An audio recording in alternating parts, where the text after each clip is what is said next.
हाँ जी, नमस्कार सबको, राधे राधे। ऑनलाइन क्लास में एक बार फिर आपका स्वागत। आज कक्षा 9 गणित के अंतर्गत अध्याय 13 पृष्ठीय क्षेत्रफल और आयतन, जिसमें हम उदाहरण नंबर 15 है इसके बारे में अध्ययन करें। ठीक है, इस प्रश्न को हल करने से पहले क्या आप सभी इस प्रश्नावली से संबंधित सूत्रों को बराबर याद कर रहे हो ना? याद कर रहे हो ना?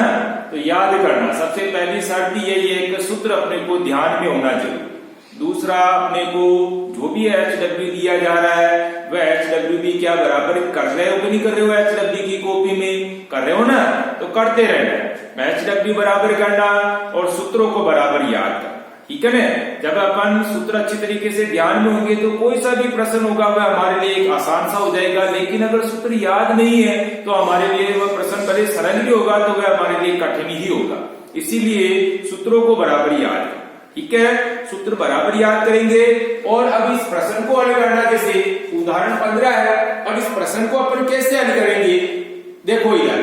तो सबसे पहले प्रश्न है आपका, किसी शंकु की ऊंचाई और तिर्यक ऊंचाई, आकार कैसा दिया हुआ आपने को? शंकुनुमा दिया हुआ है।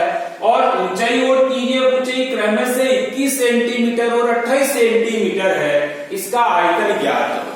यानी हमारे को शंकु की ऊंचाई बराबर तो दे रखा है 21 सेंटीमीटर और तिर्यक ऊंचाई बराबर दिया हुआ है 28 सेंटीमीटर। ठीक है, अब आयतन बराबर अपने को ज्ञात करना। शंकु का आयतन बराबर, अब शंकु का आयतन बराबर क्या होगा? शंकु का आयतन बराबर 1/3 पाई आर स्क्वायर h। ये आपका सूत्र है। अब इसमें क्या है कि आपके पास में त्रिज्या मालूम नहीं है, तो सबसे पहले अपन क्या करेंगे?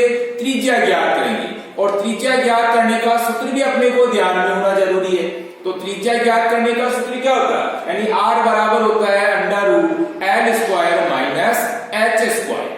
सूत्र याद होना जरूरी। ठीक है, तो अब आप देखो, सबसे पहले इसमें सबसे पहले शर्त के अनुसार तो h यानी ऊंचाई बराबर दी हुई है शंकु की 21 सेंटीमीटर और दूसरा शंकु की तिर्यक ऊंचाई L बराबर दिया हुआ है अपने को 28 सेंटीमीटर। आयतन बराबर अपने को ज्ञात करना है। अब शंकु का आयतन ज्ञात करना तो उसके लिए अपने को त्रिज्या की आवश्यकता होती है। इसीलिए अपन क्या करेंगे? सबसे पहले त्रिज्या ज्ञात करेंगे। अब त्रिज्या ज्ञात करने के लिए यानी r बराबर क्या होता है? √L square minus h square. ठीक है, वर्गमूल के अंदर। अब आप देखो, इसके अंदर तिर्यक ऊंचाई क्या दी हुई? तिर्यक ऊंचाई यानी L बराबर दिया हुआ है 28। तो हम क्या करेंगे? सूत्र में मान रखेंगे, √ में लिखेंगे, L की जगह लिखेंगे 28 का वर्ग और माइनस h की जगह लिखेंगे 21 का वर्ग। ठीक है, √ में लिखना है। वापस √ की जगह √ 28 को वापस क्या करेंगे? 28 से गुणा करेंगे। तो 28 को 28 से गुणा किया तो कितना आ गया? 784। माइनस की जगह माइनस, वापस 21 का वर्ग करेंगे, 21 को 21 से गुणा करेंगे, 441 आ गया। ठीक है, √ में लिखना है ना? तो √ 784 माइनस 441। अब अपन क्या करेंगे? बाकी निकालेंगे। 784 में से 441 की बाकी निकाल दी तो √ 343 आ गया। ठीक है, अब 343 का अपने को क्या करना? वर्गमूल निकालना है। आपकी संख्या छोटी है इसलिए क्या है? इसका अभाज्य गुणनखंड कर लीजिए। अभाज्य गुणनखंड किया, जैसे 343 का 7 का भाग लगाया 49 बार गया, फिर 49 में 7 का भाग लगाया 7 बार गया, फिर 7 में 7 का भाग लगाया 1 बार। यानी इस तरह से आपके पास में 7 7 7 3 बार हो गए। तो डबल 7 है, यानी 7 × 7 का तो एक जोड़ा बन गया। ठीक है ना? और एक 7 अपने पास में बचा हुआ है, तो इसका मतलब इसका वर्गमूल निकालेंगे तो वर्गमूल क्या हो गया? जो जोड़ा बना उसमें से एक 7 को बाहर निकालना और जो बच रहा अपने पास में जोड़ा नहीं बन रहा उसको अपन क्या करेंगे? √ में लिखेंगे। तो इस तरह से हमारे पास त्रिज्या क्या हो गई? 7√7 सेंटीमीटर। ये आपके पास में त्रिज्या हो गई। ठीक है, तो हमारे को आवश्यकता थी ना कि त्रिज्या मालूम होगी जब भी हम आयतन बराबर ज्ञात कर पाएंगे। इसीलिए अपन ने सबसे पहले क्या किया? त्रिज्या ज्ञात कर ली। अब त्रिज्या ज्ञात होने के बाद में क्या करेंगे? शंकु का आयतन बराबर ज्ञात करेंगे। तो शंकु का आयतन बराबर क्या होता है? शंकु का आयतन बराबर 1/3 पाई आर स्क्वायर है। सूत्र में अपने को क्या करना? अब मान रखना है। दूसरा, इनके बीच में कोई चिन्ह नहीं है तो अपने को भी ध्यान में होना जरूरी है कि इनके बीच में जब कोई चिन्ह नहीं है तो गुणा का निशान होता है। तो 1/3 की जगह तो 1/3 इंटू पाई की जगह 22/7 इंटू आर स्क्वायर, त्रिज्या भी अपने ज्ञात करी, तो ज्ञात करने पर कितना आया 7√7 इंटू 7√7, क्योंकि स्क्वायर है इसलिए इसको 2 बार लिखना, और इंटू एच की जगह 21। ठीक है, सूत्र में हमने क्या किया, मान रख दिया। उसके बाद क्या दिया, जिस तरह से कटती वैसे काट दीजिए। जैसे 3 एकम 3, 3 से 21 को काटा, 7 बार कट गया। अब उसके बाद बचा क्या अपने पास 22/7 इंटू 7√7 और इंटू 7√7 और इंटू 7।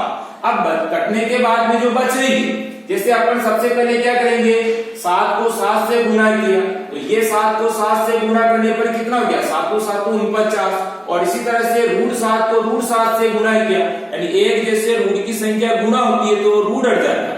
क्या बच गया अपने पास, 7 बच गया। यानी देखो आप 22/7 तो ये बचा हुआ, और इधर अपन गुणा की जगह गुणा का निशान, 7 को 7 से गुणा किया 49, और गुणा की जगह वापस गुणा, √7 को √7 से गुणा किया तो 7 आ गया।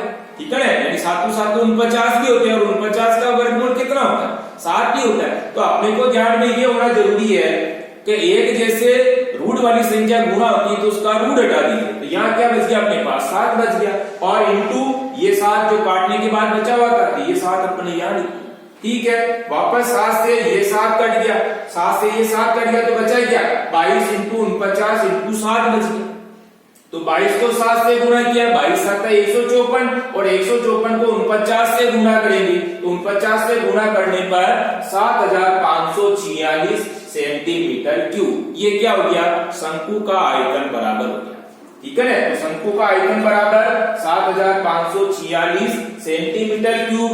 इकाई का भी अपने को ध्यान में रखना है, आयतन इसलिए घात के रूप में 3 लगा लीजिए, या घन लिख लीजिए, घन सेंटीमीटर भी लिख सकते हैं। 7546 घन सेंटीमीटर लिख दिया तो भी कोई बात नहीं, या 7546 सेंटीमीटर क्यूब लिख दिया तो भी कोई बात नहीं। इकाई का भी अपने को ध्यान में रखना, इकाई न लगाने पर इकाई के भी अपने नंबर कटते हैं, इसीलिए इकाई का भी ध्यान रखना। भुजा अपने को सेंटीमीटर में थी इसलिए सेंटीमीटर लिखा। ठीक है, तो इस तरह से अपन ने इस प्रश्न को हल किया। तो इस प्रश्न में क्या कि ज्ञात तो आपको आयतन करना था, लेकिन इसके अंदर त्रिज्या छुपी हुई थी।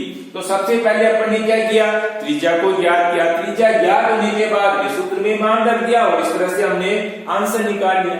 अब आपको एचडब्ल्यू में क्या करना, इसी प्रश्न को हल करना, लेकिन इसके पहले वीडियो को अच्छी तरीके से देखना, और उसके बाद इसी प्रश्न को बिना देखे हल करने की कोशिश करना। ठीक है ना, करेंगे ना, तो आप पहले वीडियो को अच्छी तरीके से देखो, उसके बाद इस प्रश्न को बिना देखे हल करने की कोशिश करेंगे। दूसरा, सूत्र याद करना। अपने को सूत्र याद नहीं है तो फिर समस्या है, इसलिए सूत्रों को भी अपने को याद। ठीक है, धन्यवाद, राधे राधे, जय श्री कृष्णा।